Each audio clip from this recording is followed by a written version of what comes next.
बिस्मिल्लाहिर्रहमानिर्रहीम। ईद उल फित्र किसके लिए है और किसका हक है? ईद उल फित्र के बारे में इमाम अली अलैहिस्सलाम ने इरशाद फरमाया, ईद किसकी है? ईद उसकी है जिसने रोज़े रखे हों।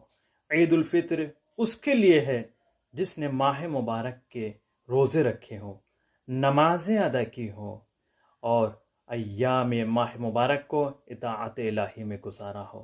उन्हीं के लिए ईद करार दी गई है। और ये रोज़े जज़ा है किसके लिए? मोमिनीन के लिए, जिन्होंने खुदा के अहकाम की इताअत की है, उनके लिए है। और हकीकत में रोज़े जज़ा है और ख़ुशी का दिन भी उन्हीं का है जिन्होंने रोज़े रखें। और ये रोज़े जज़ा है, इसको शेयर करें, दूसरों को बताइएगा कि ईद किसे कहते हैं और किसका हक़ है। दूसरों को शेयर करना ना भूलें।